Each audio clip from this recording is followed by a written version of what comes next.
Hi, I'm Melissa, and this is The Book Break. On this week's series for authors, we're talking to Rhea Lyons, a literary agent who helps authors get published. Let's go.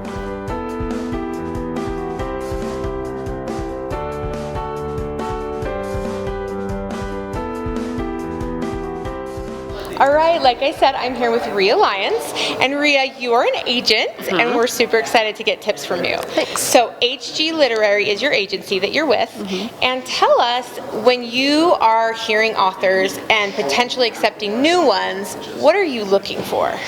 That's a great question, and it's so great that I get asked it all the time, and I wish I had a really simple answer, but unfortunately I don't. I'm looking at something, there's a line in my bio that says something along the lines of I'm looking for work that can make readers look around them with fresh eyes. Yeah. It's hard to pinpoint what exactly that means, but I want to feel feelings. Yeah. I want to be very sad, I want to be horrified. Yeah. I want to think different thoughts about myself. So when you are receiving queries from an author, are you looking for someone who has self-published before, who's done nothing before, any of the above?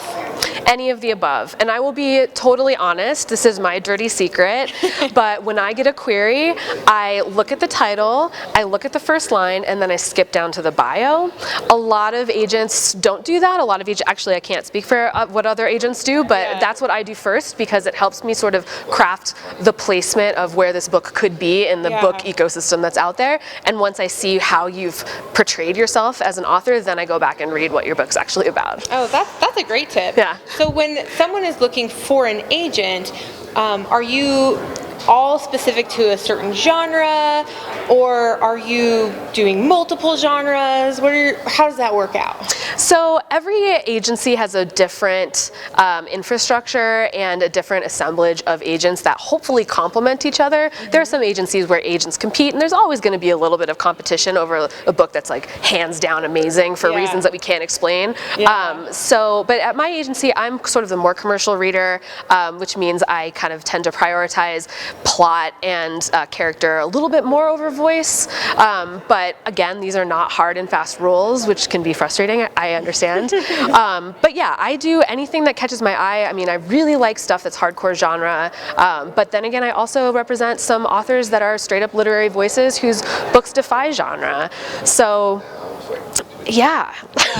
That's my answer. For your agency, now I know you do pitch to the big five. What else? Are you pitching to smaller publishers, or are you mostly sticking with the big five? I'm mostly sticking with the big five. And that is only informed by the clients that I've seen so far. Yeah. So it really depends on what's right for and by client I mean author, what's right for the authors, what their personal experience is, what their personal relationships are. I mean, if they have a previous if they have a previous relationship with somebody at an indie press, like absolutely that's the right place for them. So, but so far in my experience, it's been big five. So let's talk money for a minute. Okay. Now, I know a lot of authors are thinking, oh my goodness, how much is this going to cost me to have them pitch for me? Oh. Tell me, how much does it cost for you to pitch them?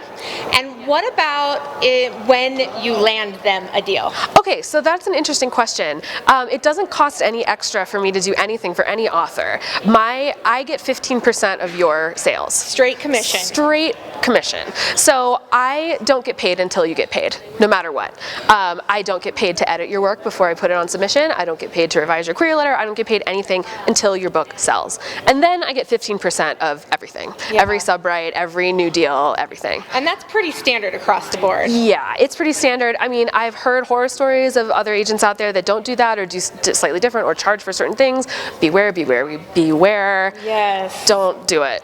Yeah. So I'm so glad you said that, because I've heard the same thing and it always makes me a little nervous. So I wanted to get it straight from the mouth of an agent. Straight from the mouth, yeah. And I will say, part of it, when you're an indie publisher and you're used to paying for everything, I see how you could reasonably say, oh, like it's okay to spend a couple $100 on my agent to do a couple services, but that's not the case, because the trade-off for traditional publishing is that you don't pay for everything. Right. You have people that do that for you. It's a different set, but yeah, your agent shouldn't charge you for piecemeal things. That's awesome. Yeah. So let's talk contracts. Okay. So when it comes to a contract, you've fought for them, you've landed a publisher. Now, what happens with the contracts? Do you help them figure that out? Do you negotiate for them? What do they need to go and get their own lawyer? How does this work? Yeah, no, we negotiate for them. We have our lawyers, we have our contracts managers, and yeah, no, that's a big part of an agent's job, is getting into the fine print of every contract and making sure that it's watertight. Yeah. So what would you say is a good timelines for an author that is going to be pitching an agent? How long does it take you to decide you're going to take them or not? Well, I am very bad about getting back to people on time in a timely manner. I try very hard, and I mean, I don't know, maybe it's not very fair for me to say that I'm bad at it, but I will say that I do take a long time. I want to be in a good place when I read a book. I don't want to have to crunch through it. I feel like a lot of nuance is lost that way. Yeah. So, and I honestly think that if I don't have the appropriate bandwidth to work on your career, then I shouldn't be your agent. So I can, it's very likely that I'll miss out on a very good project because right now I'm too busy with the people that I already have, and that's okay. That's the kind of work that I want to do. So I wouldn't give an estimated timeline for the whole process in general because it can vary so much. And if I had to go through and talk about every single author and every single deal that I've done, I have to say I think probably like 9 out of 10 of them would be, well, 9 out of 10 as well, but most of them would be breaking all the rules. I'm telling you all these rules right now, and then some random stuff comes up. There's an exception to the rule. There's a special case. So honestly, if you're querying and you're frustrated, maybe try a new tactic. You never know.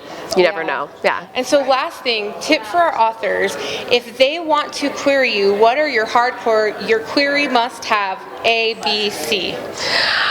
Okay. If for people who are querying me, your query you must have a completed manuscript for me. Please don't send me a partial.